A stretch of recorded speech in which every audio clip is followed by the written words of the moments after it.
session. A good friend, Dan Duncan, is joining us.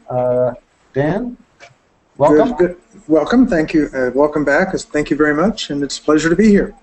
Yay. As a means of introduction, the blank screen that you're looking at as the major screen there is interesting, but the people who are actually talking are, I'm Hilda Gottlieb, and I'm with Creating the Future. And I'm Dimitri Petropoulos with Creating the Future. And today we are continuing our asset-based resource development planning and diving into looking at one of the physical resources that we have upon which to build. Quick review. Where do you want this, Dimitri? Where's best? You have to move it over there, and I'll just... Right here? Okay. Quick review in terms of a planning process. What we're really looking at is how do we activate the assets that we already have to build support for our work. And so we identify our physical assets, which is the stuff we have. One of the stuffs that we have is intellectual property. And our people, mission, and community assets and resources, and really starting to look at how we can activate those. And today what we're going to focus on is our intellectual property, and I hate that word, but for now we'll just sort of use it as that, of the framework of community impact planning. That light is going to absolutely give me a headache. Well, we're going to turn it on. Sorry. Yeah, it's okay. It's shining right in my eyes as if the next step is waterboard. So, oh, thank you. Thank you, thank you, thank you. So if you guys can't see me, it's because I just turned the light off. And Dan is joining us today to help us brainstorm, so I'm just really, really glad you're here, Dan. Thank you. Okay. Quick review of the stuff that we did when Dimitri and I got together last Friday when we were doing this. What we looked at first was our people assets, and asked the question, how can we activate the people that are in the very, very first ripple? And we always use that sort of throwing the stone in the pond sort of analogy. And so the people that are in our very, very first ripple, how can we activate them to build support for the mission in whatever way that is? The interesting thing, Dan, that always comes out of this kind of session is that when people think about resource development in the traditional sense, they always think about money. And you know, as you know from your ABCD work, there's so much more that people have to share that makes stuff so rich. And so especially when we talk about people as assets and resources, it's nice to move beyond thinking of people as wallets. So I'm pretty sure that today a lot of what we're going to be talking about is going to bring into play some of the people that are on this list. Our board, our graduates, our R&D lab teams that you are one of, our program participants, etc. So I just wanted to put that back up on. Can people see that? Oh my goodness! No, they're fine. Okay. Oh, I missed the frame for it. Yeah. Alrighty. One thing, Dan, that I wanted to share with you that we've been sharing a little bit with our graduates, and I have been sort of working on how to put this into a form that we can share with others. Because I'm pretty sure that this is going to come up today as well. And Dimitri, tell me the best place to put this. Is it here? Yeah, I can move it. I can move the camera. That's fine. Okay. Okay. Dan, you probably heard us talk a little bit about what we've been calling the continuum of potential. Yes. And in a very, very abbreviated way, just to help us move the conversation forward today, what we realized is that everybody is, every human being is on a continuum of reaching for their potential in a whole variety of different ways. We're all at various places along the continuum depending on what we're talking about. So if we're talking about exercising and dieting better, I may be at one point, and if it comes to reading, you know, a book a week, I may be at another point, but that we're all sort of along this continuum in various ways. And so, Dimitri, can you zoom in here? Is that possible, or move it or something to make sure? Dan, I don't know if you can see this, but we move sort of from very small doing pieces. So, if I were to liken this to dieting, I may be willing to cut out soda, or I may even be just willing to read a book about cutting out soda. I may be willing to listen to somebody on TV who's talking about dieting. So a very, very small doing piece to trying something more comprehensive. Okay, maybe I will try going to my doctor and talking to my doctor about what I can do. I'm still not ready to change my whole life, but I may be willing to sign up at a health club. I may not be willing to go all the time, but that trying something more comprehensive. The next step along there, so we go from small doing pieces to trying something more comprehensive, is diving in to do this in a big way. I am going to change my life, I am going to change my diet, I'm going to exercise, I want to be healthy. From there, there's sort of the ongoing practice of doing this. Okay, I made the decision, I dove in, I'm working with a doctor, I'm working with Weight Watchers, and now it's just the day-to-day, I'm keeping track of what I'm doing, I'm practicing this, I'm making this into a habit. That eventually becomes who you are. I'm a healthy person. I eat healthy. I exercise all the time. I no longer think of it as something I do. I think of it as just that's who I am. I don't even think about it anymore. And then the last stage before we go right back to the beginning is I want to teach this to others. This has been such an important piece in my life that I want others to feel how amazing I feel. And what then happens, we find, is that you go right back to the beginning saying, I don't know how to teach this to others. Maybe I'll read a little book, or maybe I'll read a little article. So you start right back on that continuum of I'll do a small piece and I'll dive in. Does that sort of make sense? Absolutely, sure. Yep. Okay. Today, when we look at the asset that we have, which is our framework for community impact planning, what we're realizing is that that is an asset that A, we can build upon to build revenues for creating the future. But more importantly, we can also, one of our big exciting things as we think about this is that we have the opportunity through whatever we do to make community impact planning ubiquitous. That one of the nice things about doing asset-based resource development versus just straight fundraising is that usually you're building, your assets are your mission. So the more the more revenue you bring in, the more you engage people in what you're doing, the more it addresses the mission. And so what we're thinking about is how do we, and Dimitri and I have been talking about this for the past couple of days, how do we make community impact planning, which is I talked a little bit about it in my TED Talk, I talk about it so much in Pollyanna, how do we make this approach so ubiquitous that people know of it as an option and are thinking about it when they're doing their planning? It's not a couple of people saying, "Oh, I heard about this weird thing," or right, "I haven't heard about that at all." That it's seen sort of as one of the many options that people have for planning. And so the more we think about it, the more, if that is the case, and we look at where people are along this continuum, that we could actually build on that asset. And I think that's all the background I have. So, no, I think you've got it. Good. Yes. We do have Kevin who's trying to find out where this was. Yay! Did you steer him correctly? I believe I did. If he shows up in the tweet chat, I'll find out whether he did or didn't. Yay. Well, hi, Kevin. We're here. Does that approach make sense, Dan? Did I explain it in a way that makes sense? Oh, absolutely. Yes, it does. And I think it's a good way to begin to think about things.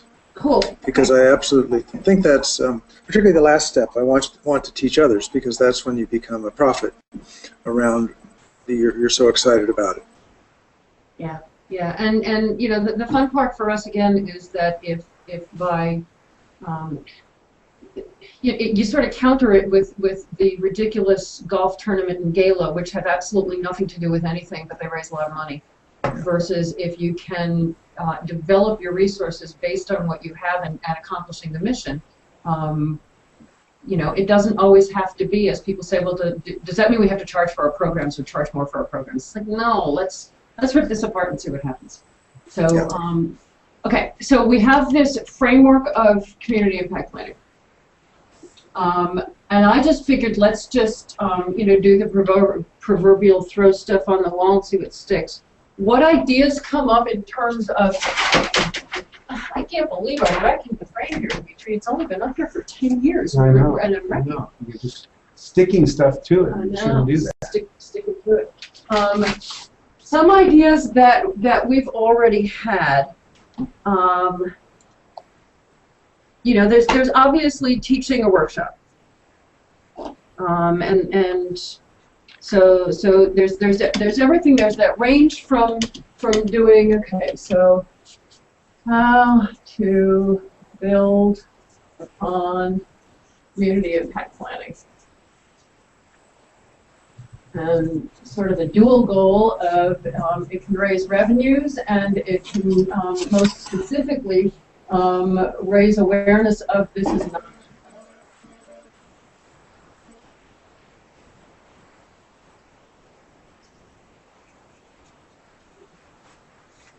And all of these will be available as slides when we get done here. So if you can't read them, when we go back in and patch the video, we'll take really close pictures of them and they'll be there. All right, so I'm just going to start up here with you know what, these colors are almost not. All right, let's look at workshops.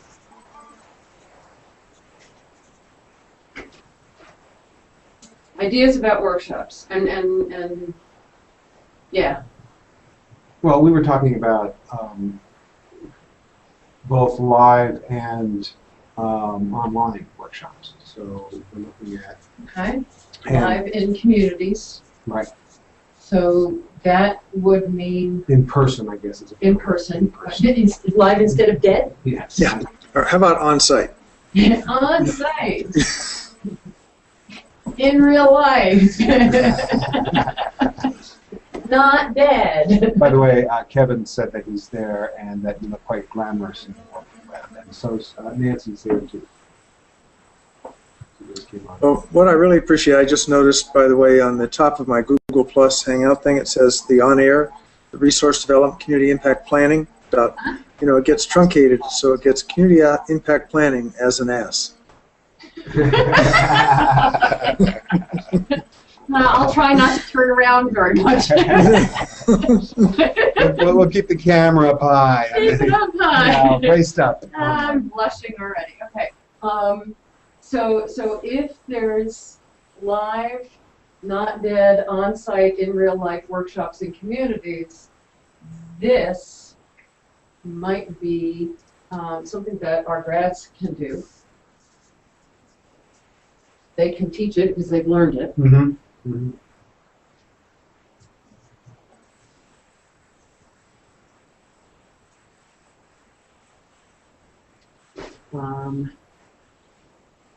And you know, we can do it here. Right.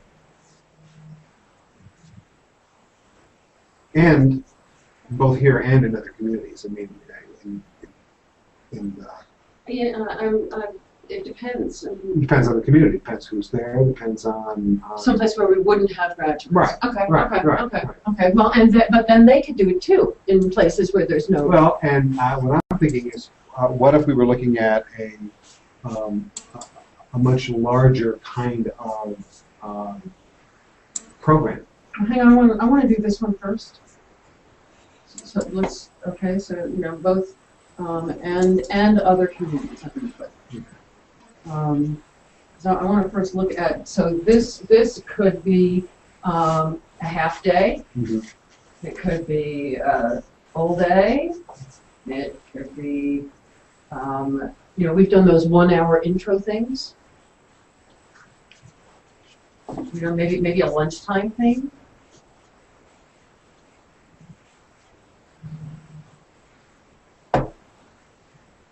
It could be, add a learning community on there, which we've done in the past. Yeah, I was just thinking from the perspective of, as we've done, as you say, as we've done in the past, making this a more a complete experience is the right word. A fully actualized. Well, coming to the community, having a learning community, having how can you take this on-site event and make it more than just the 50 people? The hit and run. Right, the people who are in the room. So part of it is you create a learning community. Another part of it is you may include folks who are not actually there, but are people who impact this kind of work. So funders could be a part of that. So you're talking about who you invite. Not only who you invite, but maybe there is at the same time something for them that's going on. I'm thinking that we've often done the roundtable. But that's not at the same time. No, it's not at the same time, but it is related to it. So it raises awareness. This workshop raises awareness, and that raised awareness gives you the opportunity to talk to other folks, so that it is. So that you're creating buzz. Yeah, you're using this as leverage. Yes. Leverage to do something else. Leverage to do more. To accomplish it's to accomplish something else, because it's not using this. It's using this as an asset to accomplish another goal. Yeah. Okay. And so part of that, I think, if I understand kind of where you're going, is the same thing that we've confronted in the ABCD world, is sort of, why am I doing this workshop? Who wanted me to come here if it's in another community? Right. And what is that institutional or neighborhood or whatever, what is that support, and what is that follow-up going to be? Because it's very clear that just going in and doing a workshop does almost nothing as far as implementing it. Yes. So that you have to have that longer-term commitment, whether that's to coaching, whether that's to coming back, whatever that may be. So beginning to think of workshops as more than just workshops, but as I guess typically they end up being the end result instead of just a means. Yeah. So how do we position them as means? Yes. And something that just occurred to me as I used the word hit and run, because for so many years Dimitri and I have used that sort of as the pejorative against half-day workshops that are the ends rather than the means. So workshops, something's occurring to me regarding the continuum.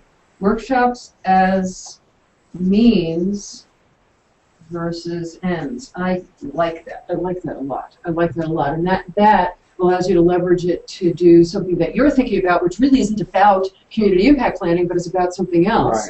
Right. Well, and I'm always thinking of it in terms of the whole mission of Creating the Future, right. Of changing the conversation, changing the way people think. And how you started this off is that this is an approach that people think about as one of the approaches that they would take. Right. So how do you create that shift in mindset? And I just want to.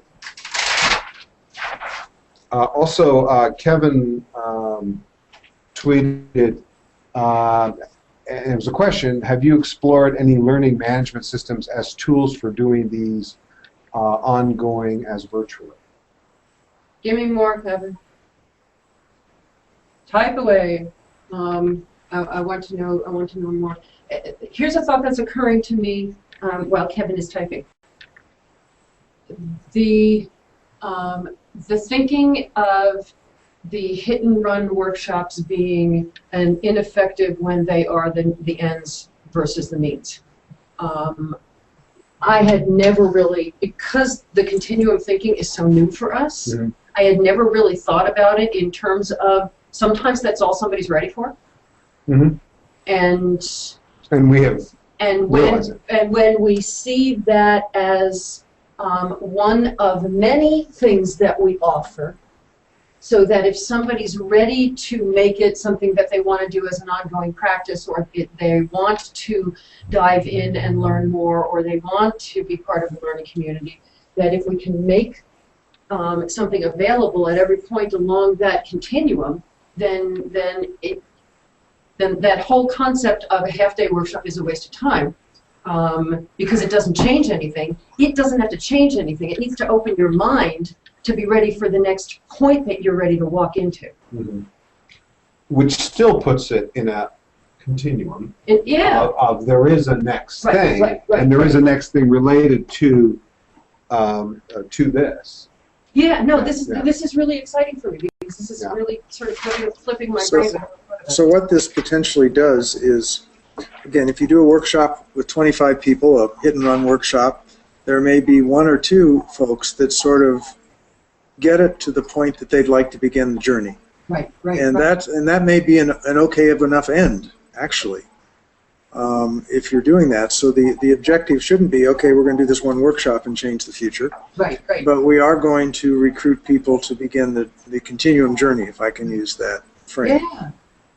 Yeah, no, I love it. I love that. And I'm adding that up here as another objective here. We had raise awareness of community impact planning as an option, but to sort of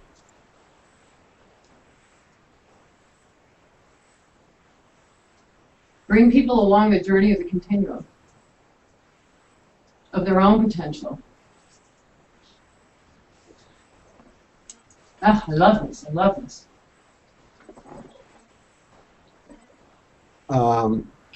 Kevin got more? Kevin just came in and said that he also likes workshops as means and not ends. Yeah, yeah.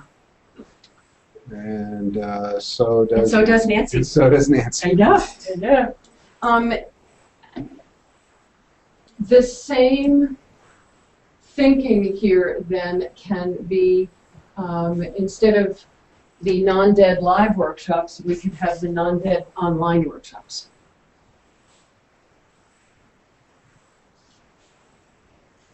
Real time, maybe, to describe them.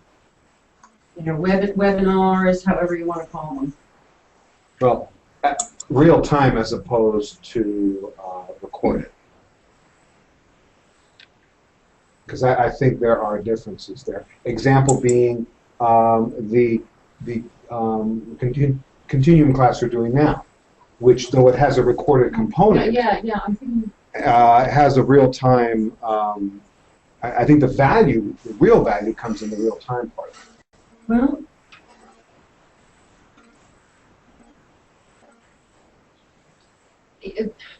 Dan, one of the things that we did when we offered the Continuum webinar class for our grads is that we came to realize that most webinars, especially if they're for something that's bigger thinking than just, oh, thank you. Especially if they're for something that's bigger thinking than just 3 steps of blah blah, that webinars are ineffective ways to absorb complex stuff, because you learn it all. You all have to be in the room for an hour on Tuesday, and then throughout the thing they say, are there any questions? But if something's big, even sometimes if something's small, you don't have time to process it. So you think about what your questions are going to be when you're in the shower the next day.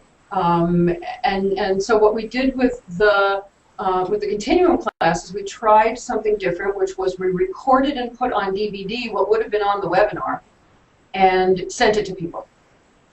Gave them time to process it, and then the in real time piece was a live 2-hour Q&A session where they could practice, where they could explore, where they could, and so I think that, I just want to explain when Dimitri was talking about recorded versus in real time. That's sort of the same as the theory of the inverted classroom, if you're familiar with that discussion. A lot of It's a very popular concept. Nancy commented, you did one presentation in Lake Havasu, which opened the door to connect Havasu to Form, which led to collaborations. And what Kevin meant by learning management systems is robust learning tools like many universities use with high-def video participation equals real-time cohorts of folks. And I'm taking slight offense that Kevin doesn't think that this is high-def I think it is. high def video participation. I think this is, Kevin, and I'm almost And tempted. if this is, we're totally screwed. I'm tempted to get you in this, log you in and make you high def as well. God help us, yeah, except he's probably in his pajamas like most normal people. I don't know. We'll find out. Uh, We'll find out.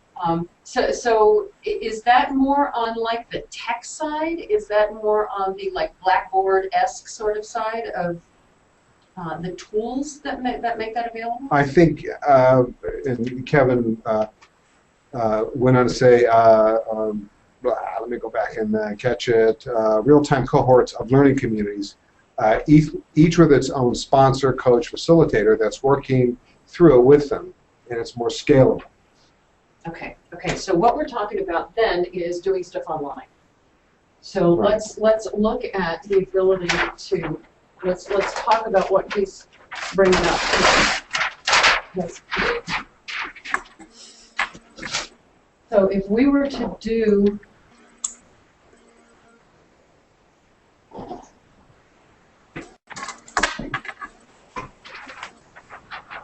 and Kevin, if you're available and you want to be in the Hangout, let us know and we'll just add you. Or Nancy, I suppose. You all right? Nancy had mentioned that she was only going to be in and out, but Nancy's saying Okay. yes. Nancy, absolutely same with you. I'd love to add either one of you guys or both, so just let me know if Yeah. you want, and we can. And all you need to do is go to Google Plus and add Creating the Future into your circles, and Dimitri can add you in. So let us know if either of you guys want to join the party. If we're talking about online teaching, I'm not going to call it workshops, online teaching of community impact planning. And Kevin went on to specify a tool that. Okay. Finishing that thought. the thought, it's more scalable for larger numbers of folks, up to 24. Okay. And then he refers to Big Blue Button as one tool Gotcha. Okay. that does this. Well, thank you.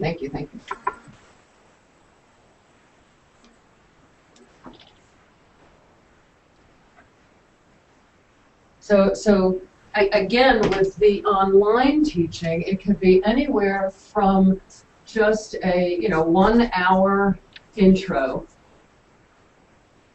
to half day, full day, cohort.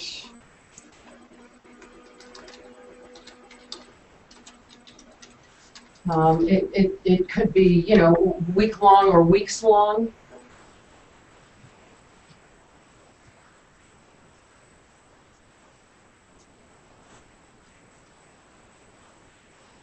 And I think, again, could easily be taught by grads.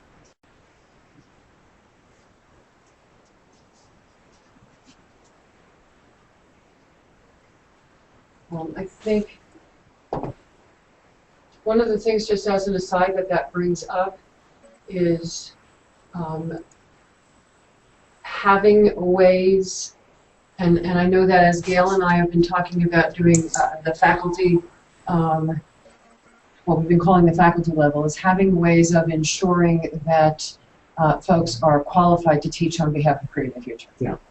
Dan, I know that ABCD is relatively loose in terms of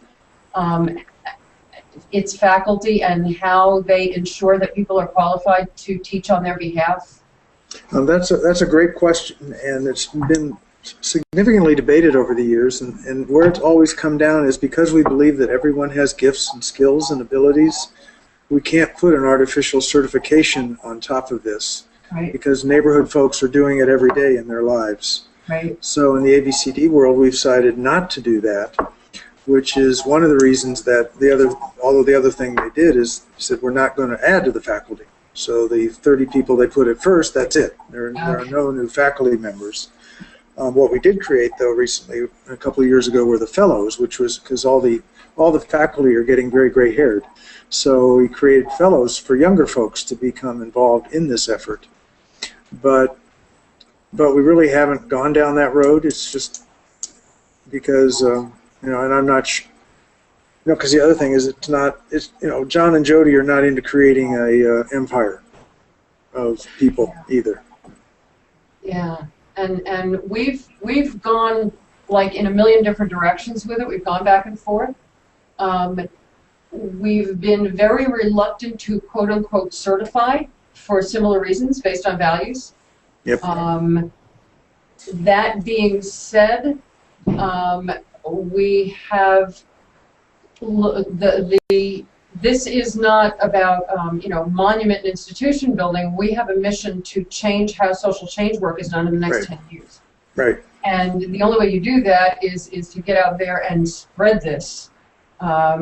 And so it is in the best interest of our mission to ensure that there are more than the 30 faculty. There's a lot of people qualified to do this, and so we wind up. Although I'm wondering if we need a different, not we, but you. I'm just thinking that maybe the paradigms, we need a different word than faculty. You need some way that what we're doing is, again, because given with your mission, it's really folks that have to become part of it and go through the continuum and get to the last step of the continuum, if you will. But I'm not sure faculty is the right word, because the reality is you really don't get this through a learning modality alone. Right. And I may be thinking outside the square here, but no, that's why we love you. Because it's really about people that are going to walk the talk somehow, and again in their life, and want to spread that word and be I don't know, the other word which is even worse I think of is missionaries, but because it really is. I teach this in the classes. It's the thing I'm confronted with, is that the human service system, or whatever we're thinking about, the system, the way we do it is so fundamentally flawed that it takes significant rethinking about what it should look like. And to think that we can get that just by going to a class and a faculty member somehow making that fundamental change occur sort of sets it at a smaller level than it really is. Yeah. It's the difference between the being and the doing, and that said, though, there are some of the people who have taken the class and are putting this into practice and are really starting to be at that being place that feel that they're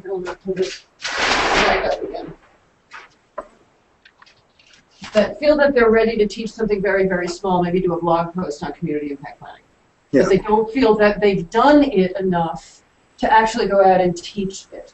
And there's some who are going to say, you know what, I feel like I know enough about it, and I've done it once or twice, I know enough about it in concept to be able to do maybe a half-day workshop, but there's no way in hell that I could really run a learning cohort. Right. And so I'm thinking that, again, it falls into where people feel they are in their ability to teach. I also think that there's an issue that occurs everywhere, which is a semantics issue. That we use words here in talking about what we've been working on for the last 10, 20 years, that you may use the exact same words, Dan, but your concept of what those words are is different than what my concept is, and certainly different than what our intent is. So when we frequently run into folks who say, "Oh, I do that," right, and there needs to be, certification may not be the right tool, but there needs to be some way of knowing that if I'm using that language, that's the language we intend here, and it isn't just. I think again, one of the differences is it on behalf of creating the future, whatever creating the future is, which brings us back to all of the branding conversations that we had last week about what is creating the future. Right. And is it a movement or is it an organization? And if it's an organization, which in part it is, and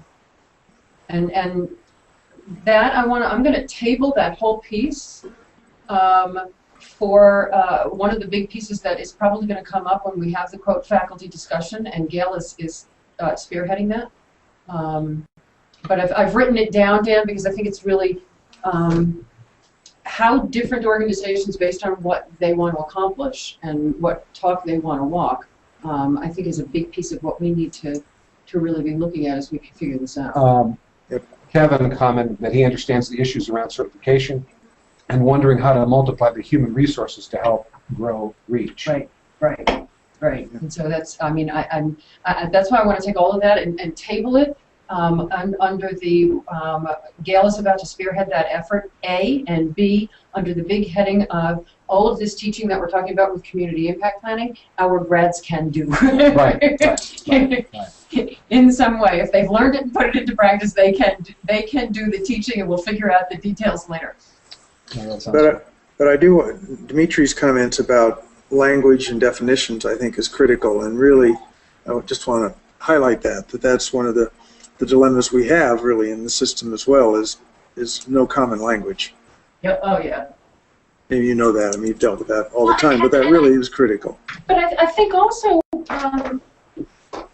which brings up, and again, you know, I'm going to try and set this aside because it's too interesting and it's taking us away from what we need to do. The teaching and making a practice of constantly questioning language is critical. Yeah. So even if you are teaching community impact planning, or no matter what you're teaching, understanding as the person at the front of the room to constantly be questioning the language is again another practice. Okay. A thought just occurred to me. And one last thing from Kevin on that. Yeah. Is it's a great opportunity for teams of facilitators to work together to expand and broaden the reach and scope. Yep. Yeah, absolutely, and it deepens the understanding of the practice and deepens the understanding of what's possible. So I like that. Another thought that's occurring as we're looking at this, because if we're talking about the small doing pieces, I think that there is writing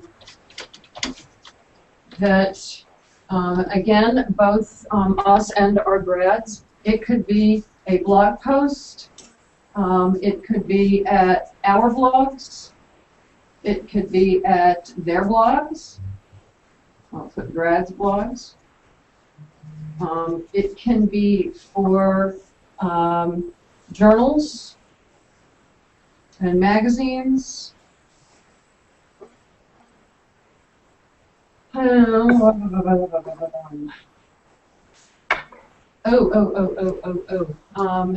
we've talked about this before, like not specific to this, but I'd love to see our grads, based on their own experience with community impact planning, write a workbook on community impact planning. Mm-hmm.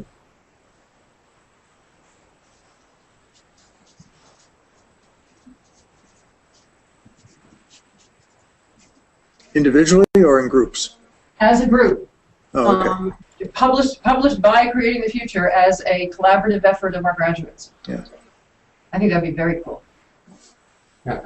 Clearly What were you thinking in asking the question again? Oh, only that some people's gifts is not writing. It may be verbal, may other things, so that would be limiting if that was a requirement somehow. Because there's other ways. That actually raises an interesting thought.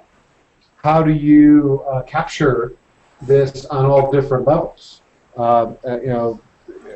I'm more visual and auditory, so I would gravitate toward that kind of an approach first. Right. I mean, that's, yeah. I mean, I don't like to write. I don't like to write. I like to talk. So that's why I do webinars more than write blogs. Yeah, and I just added a video series by our grads as well.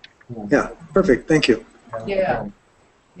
Just any way that the thing I was more thinking about was that it be a collaborative effort where our grads who are doing this out in the field can share what they're learning and teach it by either doing it live in person. Well, and I'm thinking of the value of their stories. Because the power comes from the stories, and I'm sure, Dan, you've got some amazing examples that you can speak with authenticity about. right. Right, and that's what really makes the difference is the stories. Yes. And again, on that continuum, that's why somebody can only do a half day because they don't have a full day worth of stories, or if doing a 3 day, they don't have 3 days worth of stories to make Well, it real. and they also won't have the, what do you do when somebody does X? Right, Because they've only done it 3 times and nobody's ever done X. right.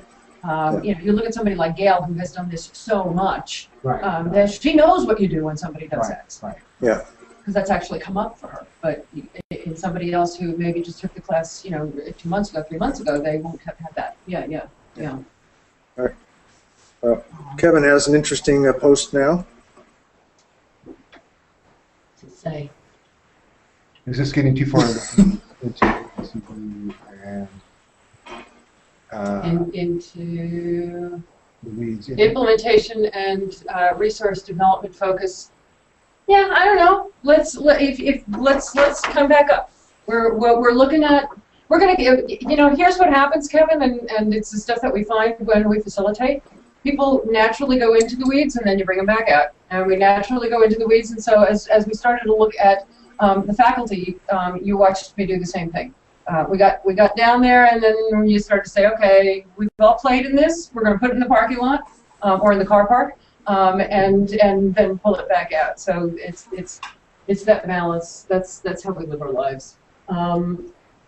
Other things that we can do to make community impact planning ubiquitous that could build on the brilliance of our graduates, bring people along the journey of that continuum, and potentially raise revenues. There's an idea I had the other day that sort of does all of this, and that is, and especially in the category of ubiquitous, that is to actually have an event where on a single day, and it could look like any of these. It could look like it's a half-day workshop. It could look like it's online. I don't care about the weedsy part of it. But on a single day, in communities all over the world where we have graduates who can teach this, that there is a learning opportunity going on in that community around this. And we could do another one. Sort of like Earth Day. Earth Day. Yeah. Earth Impact Day. But I'm just thinking that one occurred to me the other day, and I got really excited about it because it sort of brings all of this into play. And as we're talking about it out loud now, I'm realizing that it doesn't have to be the same event. You know, I've been thinking, what if we did a half-day workshop everywhere at the same time? But it doesn't have to be. Everybody can teach at the level that they want to teach it at. That would be great. So it's just that it happens that day. There's a learning around community impact planning at whatever level someone in our community feels ready to teach it on that day. There's somewhat of a model, not a total model, but something somewhat similar is there's National Philanthropy Day.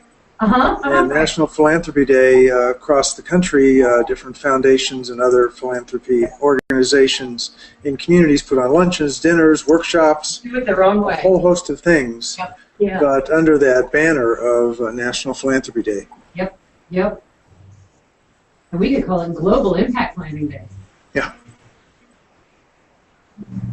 So Kevin comments on this. How about pitching or finding philanthropists to invest or sponsor these to occur in their or other communities? Hello, Mama. Ding, ding, ding, ding, ding.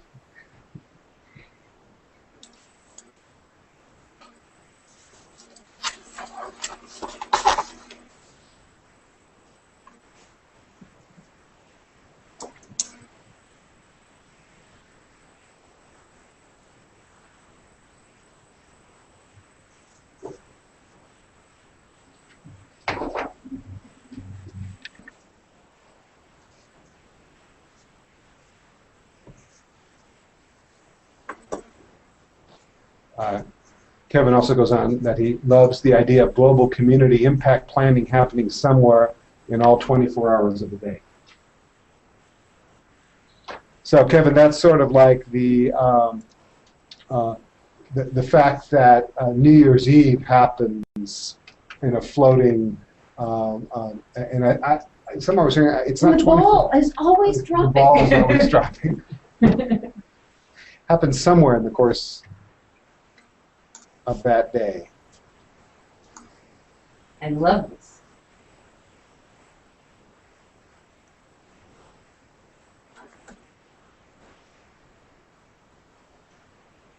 Yeah, yeah. This is. I'm. Ooh, ooh, ooh, ooh. Ding, ding, ding, ding. Another one. Okay.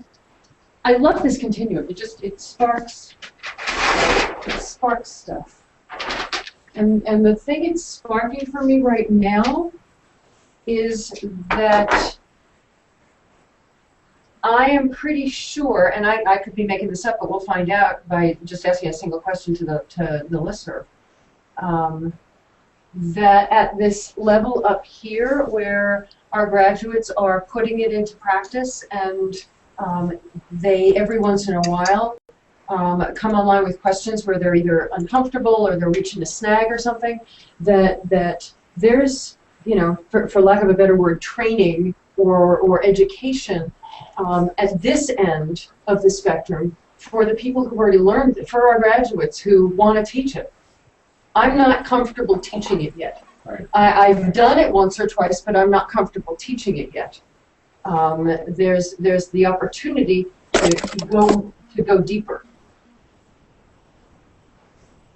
Yeah, and I also think that the results are also part of that.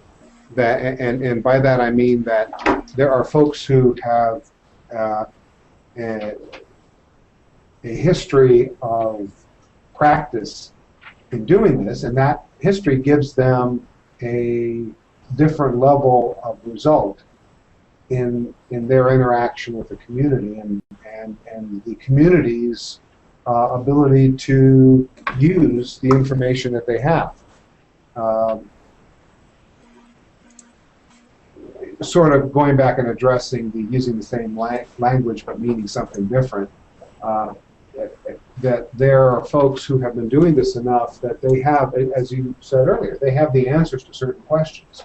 So even though they believe they are doing this, if they've done it enough, they will have the answers to the question. If they haven't done it enough, they won't have the answers to those questions. So being able Or to, even have the questions. or even have the questions, and being able to capitalize on the fact that there's people who do Right. in this, I think is part of what addresses what you were just talking about. Well, and the thing that's occurring to me is that up until this second, we've been talking about how we, as that first ripple of people who know how to do this in some way or shape, bring this out to the world. Mm-hmm. But the thing that I just noted down is how do we help our grads get further along the continuum with this? Mm-hmm. So some of them that are feeling that they're in the, okay, I'm sort of doing this, how do I bring this to the point where I just logically know what the next question is, that it's just who I am. Right.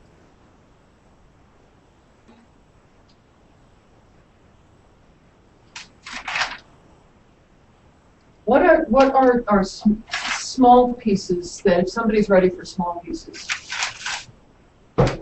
Sorry.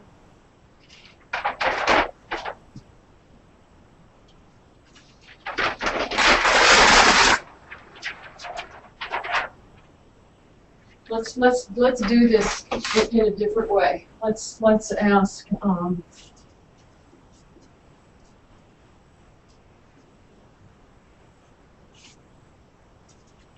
If somebody is ready for a small, tiny chunk, a really discrete chunk, Define someone.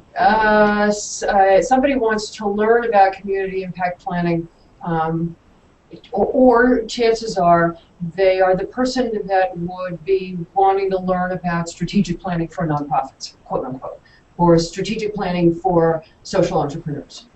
But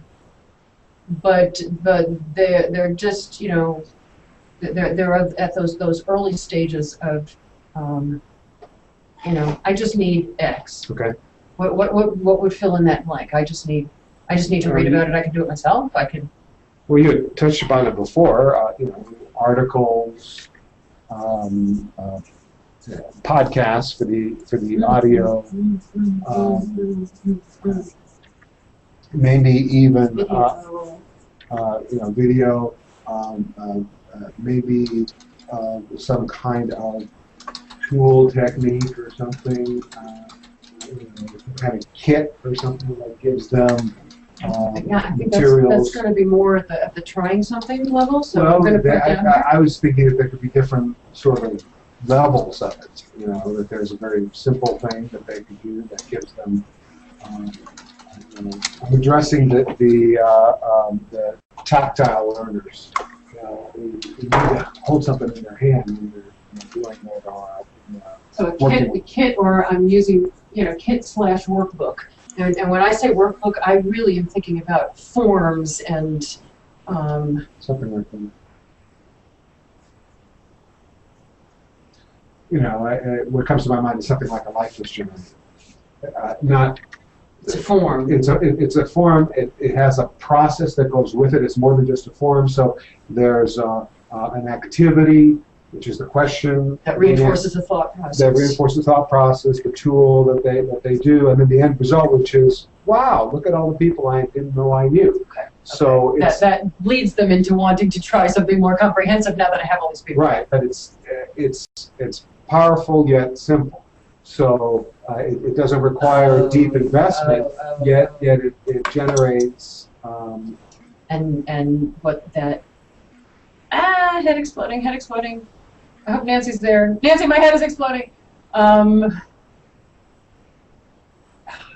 When we do, we said that there's 4 kinds of assets, and one of them is community assets, which is all of the other assets of everybody else in your community, sort of the diaper bank model.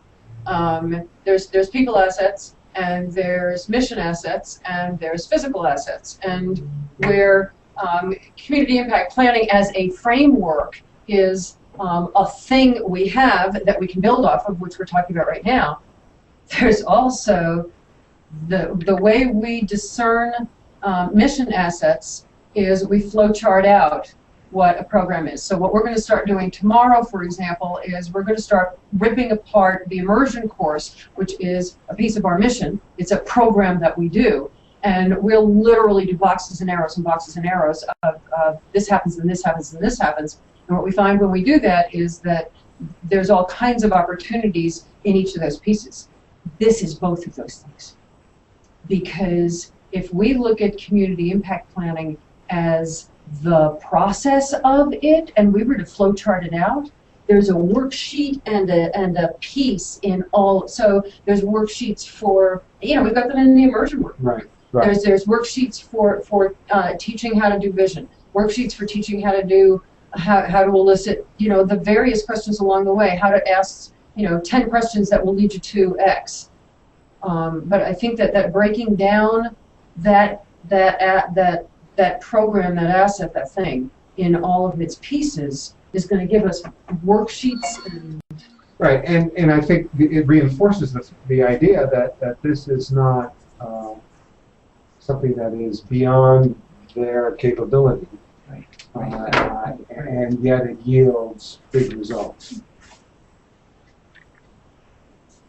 Kevin had commented that stories of community impact chronicles of the journey in either blogs, books, videos that have value and could generate revenue. And then Nancy said head exploding is good. Thank you. I have a question, and I apologize I don't know the answer to this, but I think it leads to something here. So you've got, what is your expectation for your graduates? When they come, is there any expectation that you have as to how they'll use this learning in their community, how they'll stay reconnected to the mothership related to this, and potentially could there be some expectations built in? I don't know, I'm just throwing out an idea, particularly tying it back to revenue as well, almost like a franchise system, in that, because what you want is somehow in other communities other than Tucson, to build a cadre of support for doing work differently, right, and doing this stuff. And so how can you set expectations that could help do that, and tie that back almost to, in an obnoxious comment, that part of that is the expectation is that they're going to grow something in their own community that will somehow generate some revenue, or resource. I'll use the term resources, so that we're using it the broader term. But the fact is, you do have some dollar needs as well, and so I'm just trying to play this out. It's crazy, and I don't want to, because what I'm trying to be very careful about is that we don't commoditize this, because if we commoditize it, we destroy it. Right. But at the same time, we do want to value the value of the intellectual property that's been developed. There's like a million different answers to your question. It's in part something that the board has been playing with at the quote-unquote protecting intellectual property level, which raises the issue of protecting whom for what, and what is in the best interest of the organization. And the board consistently keeps coming down on the side of what's in the best interest of the organization is that we accomplish the mission. So there's like a million different answers. The thing that is the simplest answer, Dan, is that the expectation is that people will learn this, practice it, and participate with each other to the extent that makes sense for them.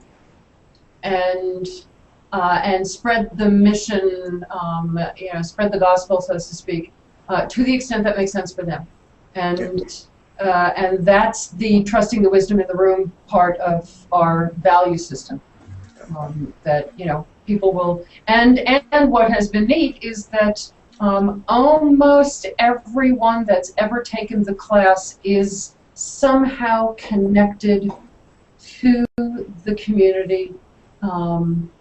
Some to deep extent, some to the extent that they're trying to figure out how to bring us halfway around the world to be teaching and building cohorts in their communities, and some every once in a while sending a check, and some sending monthly donations, and some, the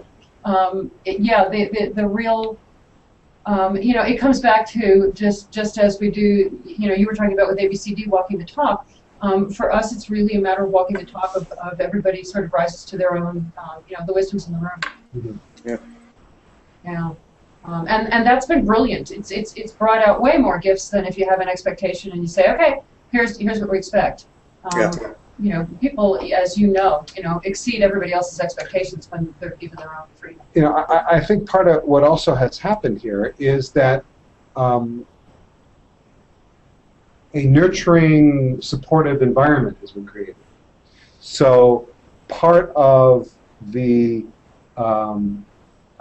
give back comes from the fact that there's still stuff being received, and that what's being received continues to evolve and grow and be positive, so that folks who actually may not even be grads, yourself, Right. are participating and receiving back from the work that's happening, and their input is building it, or an input, and I use that in a very generic way. So input could be economic input, it could be intellectual, it could be IP input, it could be it could be just ambassadorial input, out in the world. So it's creating an environment that, it's creating like a living system. I mean, I'm thinking of it in some ways like a family. I'm thinking almost like a family that, families don't operate on ROI. They should, damn it. They should, of course. Well, what am I thinking? No wonder. No wonder my family's all screwed up. I haven't charged them adequately. But I do agree with you, Dan, completely, that there still needs to be resource to do, to provide this. I mean, to allow this to exist. I'm still convinced, and Dan, basically the business plan, once we can finally scale up, add staff, and really rock this joint, the business plan is all rooted in the continuum. The business plan basically is that if we look at every part of the sector that we're looking to impact. So we're looking to impact the leverage points, and the funders, the consultants, the academics, the pundits, the people who then will spread that out to everybody, all the on-the-ground folks. And so if we look at all of those, quote-unquote target audiences, to use the marketing jargon, and we look at having programs that address every level along that continuum, we're pretty convinced that that is a business plan. We haven't penciled it out yet and done the spreadsheeting, but we're pretty convinced that that's a business plan that can self-sustain. That there'll be enough good stuff at the big end, so doing an immersion class balances out the fact that you've got somebody who's got to coordinate blog posts for a million different topics all the time. We haven't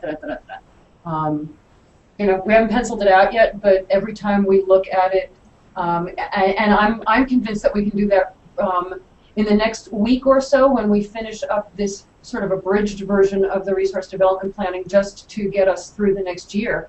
I'm pretty convinced that that will work here as well. I just don't see any reason why it wouldn't. We have too much to vote on. Cool.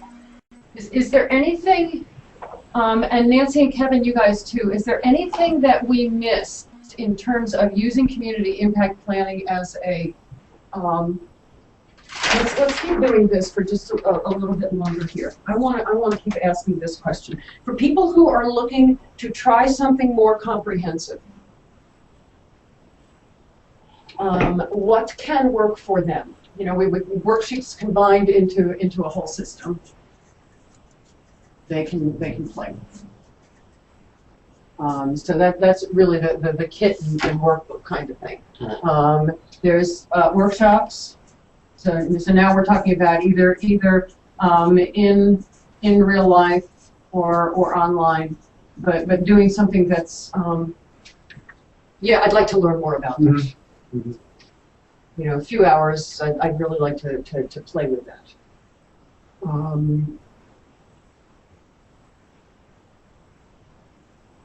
Thinking about the people who would just attend a workshop, what else would they might buy a book. Again, I think they might actually be more, these guys might do a form if you just had a simple form, but I think these guys might actually buy a book and say, I want to go through the steps of the workbook, Right. which I guess is what we're talking about here. Right. Yeah. That would be kind of part of that. I don't know where it fits on this, but I'm thinking about intern, apprentice. So it's kind of a one-to-one relationship with maybe other people in the community, with maybe. You mean like coaching? Like a coach kind of thing, which is different than an immersion. I think that's going to be the people who want to dive in. So let's go to there, because I think people who are just willing to sort of learn about it and try something. Right. No, I'm just I think sort of thinking of okay, stuff. dive in. We already know that we could do some sort of immersion, and it can just be immersion into community impact planning. It could be what Kevin was talking about before, which Right. is a class and cohort Right. ongoing. Right.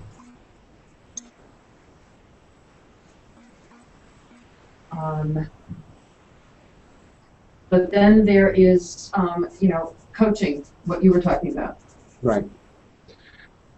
And I don't have the thought fully formed, but what I'm thinking is that there's something there in a apprentice mentor kind of relationship, and it's formalized as coaching.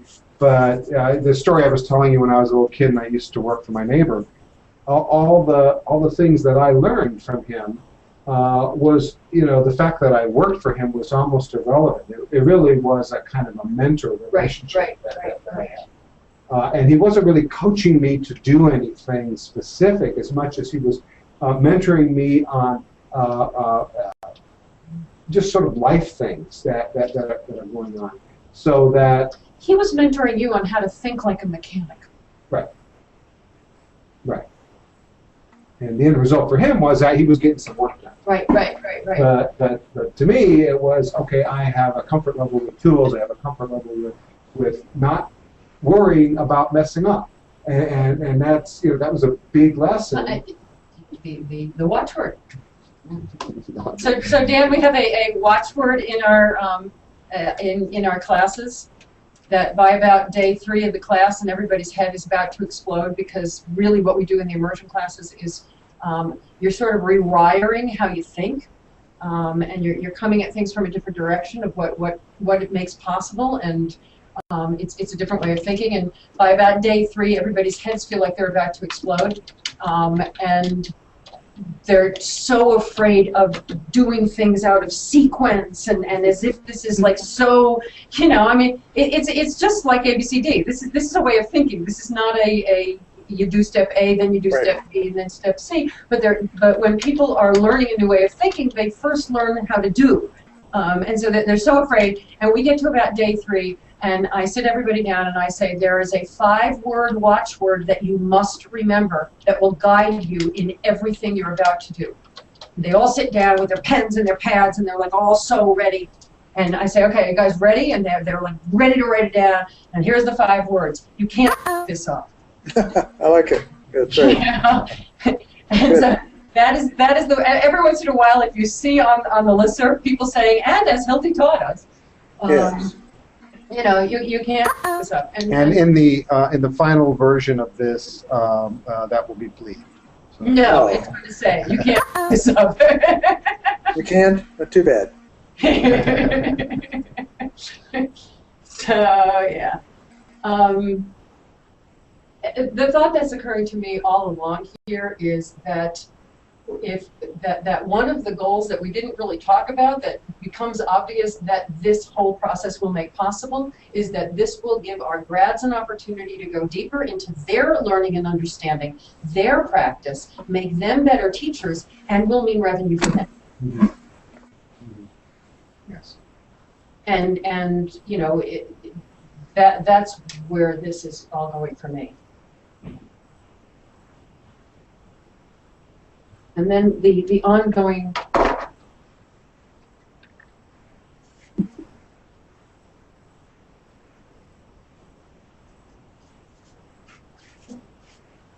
practice then becomes not only for our grads, and I'm sort of putting that in quotes, but also for grads of this immersion thing here. So for people who are in this ongoing, relationship here, that ongoing practice stage isn't just for people who've been through our immersion classes. Mm-hmm. It's for people who've been through immersion classes on this particular topic with other people that have been teaching it. Right. That's the starfish. That's the starfish. And I think that's one of, and Dan, for your benefit, one of the things that most appeals to me about the work that we've been doing is the two-wayness of it, so that there is a continual, I don't know if it's permeability, but where learning is going in both directions. I mean, this is a learning organization, to use that word, and a process that is building upon itself. So 6 months from now, or a year from now, or 2 years from now, or 10 years from now, 10 years, if we're looking at that time frame, that the end result won't be what it is today. It'll be enhanced because of everything that has happened in between. So unlike some processes that you pull out the book from your college class or wherever, and it's really done exactly the same way today as it was, 50 years ago, on some things that's perfectly appropriate, and you don't want to change that.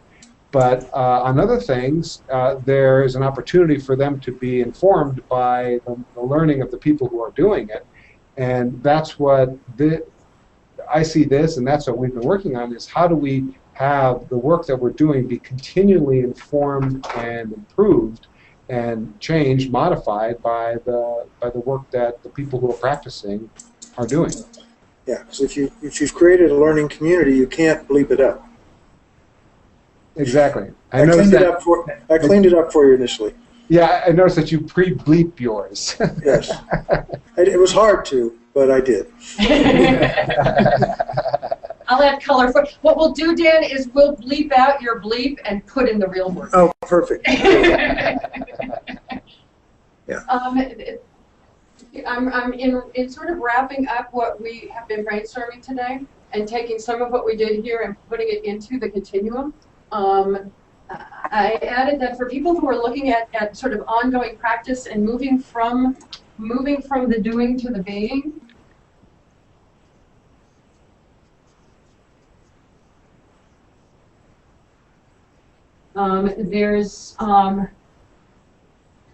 There's the opportunity to practice and learn more for both our grads and the grads of the courses that they're teaching. And then in the I want to teach this category is more training classes, mentoring for people who want to teach it and want to figure out how to teach it to come back in full circle. I think we've like exhausted this asset. For now. For now. For now.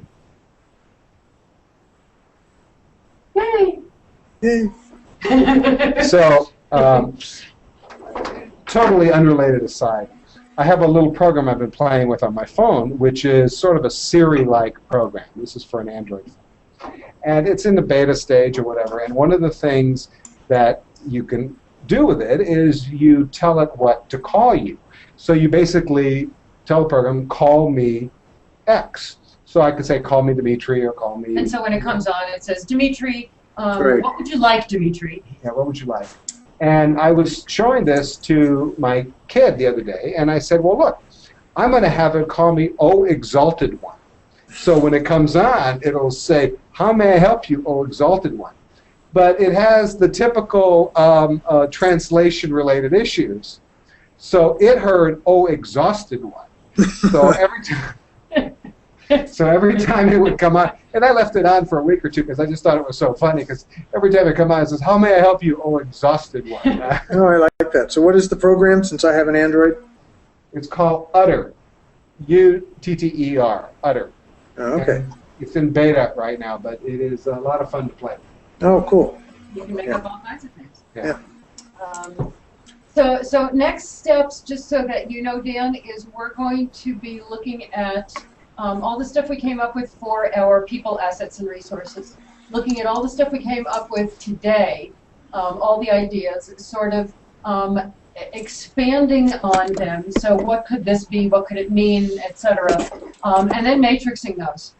And matrixing them against objective criteria such as, you know, A, which do we think are the ideas that we'd like to pursue, and B, objective criteria like how long will it take, you know, how much money could it raise, does it serve our mission, does it, et cetera, et cetera, et cetera. Does it activate our grads, does it help them while it helps us, et cetera, and just matrix it out on a scale of 1 to 3, and the matrix. Cool.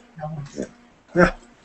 Oh, cool. Well, this was fun today. Thank you, and hopefully I was a little helpful. No, you were immensely helpful. I love the ongoing. I'm always getting something out of your experience teaching ABCD. Yeah. Cool. Well, thank you.